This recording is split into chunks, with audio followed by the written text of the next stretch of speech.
भारतीय वायुसेनाच्या माध्यमातून 23 जानेवारी 2026च्या दिवशी अ, नाशिकच्या जो गंगापूर धरण आहे त्यांच्यावरती एक एअर शोचे आयोजन करण्यात येणार आहे. सुमारे 2 तासाच्या असलेल्या या एअर शो याच्यामध्ये भारतीय वायुसेनाचे जो विभिन्न एक्रोबॅटिक टीम्स असेल आणि विभिन्न जो त्यांची केपेबिलिटीज असेल त्याची एक खूप सुंदर डेमॉन्स्ट्रेशन या ठिकाणी करण्यात येणार आहे. या एअर शो मध्ये सहभागी होणारे भारतीय वायुसेनांनी जो नाशिक जिल्ह्याची निवड केली त्याच्यासाठी मी त्यांच्या सर्वप्रथम आभार व्यक्त करतो.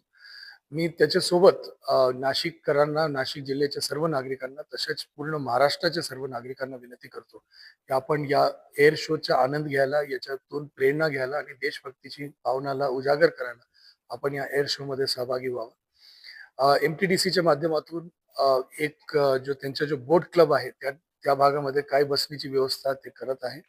त्याच्याशिवाय मोठ्या प्रमाणात या एअर शो सगळे जो आजूबाजूचे शेत आहे, रस्ते आहे, ओपन ग्राउंड्स आहेत, त्याच्यासोबत बिल्डिंगच्या छता आहे, त्यासोबत आपले जो म्हणजे बॅल्कनीज आहेत त्या ठिकाणी एअर शो आपल्याला दिसणार आहे.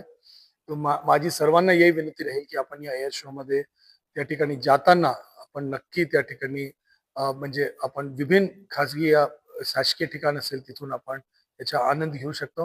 मोठ्या प्रमाणात आपण सगळे लोकांनी याचा आनंद घ्यावा. त्याच्यासोबत माझी या ठिकाणी विनंती राहील की या या एअर शो साठी म्हणजे जो आयोजन करण्यात येत आहे त्याच्यामध्ये कुठल्याही प्रकारची गर्दी टाळण्यासाठी विभिन्न ठिकाणी याला बघता येईल असं नियोजन या ठिकाणी करण्यात येत आहे. आणि त्यासोबत जो युवा आहे आपल्या पूर्ण देशामध्ये त्यांनी भारतीय वायुसेनामध्ये सेवा देण्यासाठी प्रेरित व्हावं, देशभक्तीची भावना जागृत व्हावं याच्यासाठी नाशिकमध्ये या एअर शोचे आयोजन करण्यात येत आहे. याच्या संदर्भात जिल्हा प्रशासनाच्या तर्फे आपत्ती व्यवस्थापन प्राधिकरणातर्फे पीडब्ल्यूडी इरिगेशन, त्यासोबत पीडब्ल्यूडीच्या इलेक्ट्रिकल विंग, MSEDCL, टुरिझम विभाग, पर्यटन विभाग या सगळ्यांच्या माध्यमातून संयुक्त नियोजन या ठिकाणी करण्यात येत आहे.